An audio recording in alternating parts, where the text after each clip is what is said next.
और अब जानते हैं कि हमारे टेक्निकल एक्सपर्ट्स की रेडार पर कौन से स्टॉक्स हैं। आज दमदार ट्रेडिंग पिक्स उनकी तरफ से कौन सी आ रही हैं। शुरुआत कुश के कड़क शेयर से करते हैं। कुश, गुड मॉर्निंग, बताएं आज ट्रेडिंग पिक्स कौन सी सुझा रहे हैं।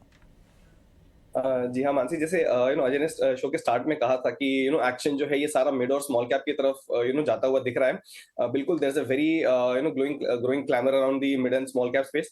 और अब जो जिस तरीके की सेटअप हम बाकी मार्केट्स में ये बाकी इंडिसेस में देख रहे हैं, there is a very good chance कि अब स्मॉल एंड मिड कैप्स जो इतने समय से थोड़ा शांत चल रहे थे, एटलीस्ट पिछले हफ्ते से 2 हफ्ते तक, अब इनमें एक अच्छा खासा अपमूव आते हुए देखने मिलेगा।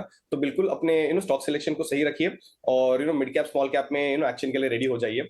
इसी के साथ मेरा पहला जो पिक है विच इज डी लिंक। ये स्टॉक हमने पहले काफी बार डिस्कस किया है। 300 के लेवल्स के आसपास ये स्टॉक जा चुका था, वहां से हल्की सी इसमें हमने प्रॉफिट बुकिंग ही कहेंगे। प्रॉफिट बुकिंग देखिए 265 टू 260 के जो जोन्स हैं, यहाँ पे स्टॉक का सपोर्ट जोन भी है। यहाँ पे ही स्टॉक का 20 डे मूविंग एवरेज भी बन रहा है। स्टॉक ने बहुत ही अच्छा खासा एक बेस बनाया है और फ्राइडे के दिन हमने इसमें अच्छा खासा एक अपमूव आते हुए देखा। इस स्टॉक को आप पोजिशनली होल्ड करिए। This stock can actually turn out to be a multi bagger in the coming months. लेकिन ट्रेडिंग के लिहाज से आप होल्ड करें तो एक बहुत ही नियर टर्म 300 के टारगेट के लिए से बाय कर सकते हैं। 275 का स्टॉप लॉस। जो मेरा दूसरा पिक है that is also an update. Friday को ही हमने एचबीएल पावर के बारे में बात की थी। 117 का टारगेट, 116.90 का इसका हाई रहा। So I am assuming that the targets almost there. The idea is कि इस स्टॉक को आप अभी भी होल्ड करके चलें, इसमें अभी अच्छा खासा अपसाइड बाकी है। अगेन ट्रेडिंग के लिहाज से अगर आप ले रहे हो तो 125 का टारगेट और यहाँ पे जो स्टॉप लॉस है इसको आप अप करके 110 का कर सकते हैं। तो आप एचबीएल पावर पे, डी लिंक पर ये दो कॉल्स आप दे रहे हैं यहाँ पर आज। आपको लगता है कि मिड कैप और स्मॉल कैप स्पेस से अब एक्शन देखने को मिलेगा। प्रशांत, आपकी क्या होगी रिकमेंडेशन? आप तो बैंक पे काफी बुलिश हैं, क्या लार्ज कैप बैंक्स आपके आज किटी पे होंगे? प्रियंका, आपने बिल्कुल सही डायरेक्शन चुना है। मेरे तीनों ही पिक्स उस सेक्टर में। तो मेरा फर्स्ट पिक होगा आज जो शायद एक थोड़ा वीक ओपनिंग हो, उसका एडवांटेज लेके मैं इन तीनों को बाय करना चाहूंगा।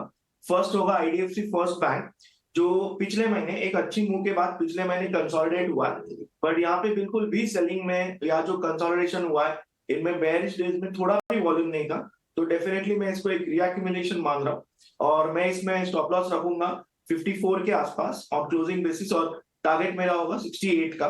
मुझे लग रहा है कि इस महीने और जनवरी में ये स्टॉक अच्छे से पिकअप हो सकता है फिर से। तो ये मेरा फर्स्ट पिक होगा। मेरा नेक्स्ट पिक होगा इंडसइंड बैंक। इसको मैं लेना चाहूंगा विद स्टॉप लॉस बिलो 115 1158 और टारगेट मेरा होगा 1225 का 1225। और जो नेक्स्ट पिक मेरी होगी वो एक ट्रेडिंग के लिहाज से और डेफिनेटली एक इन्वेस्टमेंट के हिसाब से भी होगी, वो होगी यूनियन बैंक। और इसमें मैं स्टॉप लॉस रखूंगा 72 के नीचे क्लोजिंग बेसिस। टारगेट मेरा होगा 90। ये होगा ट्रेडिंग बेसिस के हिसाब से, बट मेरी ये राय होगी अगर ये स्टॉप लॉस ट्रिगर भी हो जाए और आपको ये स्टॉक लोअर लेवल से बाउंस करता हुआ दिखे, फिर से 72 के ऊपर आए, तो आप फिर से पोजीशन लीजिए। मुझे लग रहा है कि ये अगले 2 साल के लिए बहुत अच्छे से मूव कर सकता है। हम ये कह सकते हैं कि ये 50 से 70 आ चुका है, बट अगर इस स्टॉक के चार्ट को हम देखें हायर टाइम फ्रेम पे और मंथली टाइम फ्रेम पे जाए तो हमें देखेगा कि पोटेंशियल बहुत ज्यादा बचा हुआ है। तो डेफिनेटली मैं इस सेक्टर में और इस ओवरऑल एक मिक्स एंड मैच स्ट्रैटेजी रखना चाहूंगा प्राइवेट और पीएसयू बैंक्स।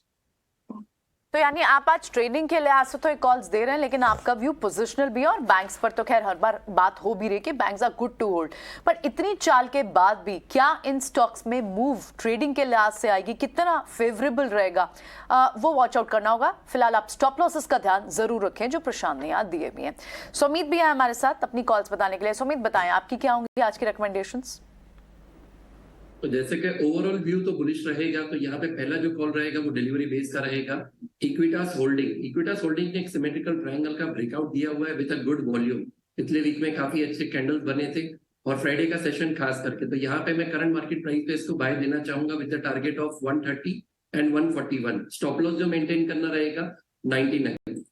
जैसे कि माइट बी, जो मैंने अभी भी बोला कि बैंक निफ्टी में फ्राइडे का जो सेशन था थोड़ा सा वीकनेस मुझे दिखा, तो मैं वीकेस को पकड़ना चाहूंगा, एक शॉर्ट कॉल लेना चाहूंगा ऑन द ट्रेडिंग प्रोस्पेक्टस। तो अगर कोटक बैंक का क्लोजिंग है 1928, 1920 लेवल अगर मेंटेन हो रहा है और नीचे सस्टेन कर रहा है, तो डाउन साइड में मुझे पॉसिबल लग रहा है 1872 एंड 1837 के टारगेट अचीव होने के लिए 1852 will be must. Max financial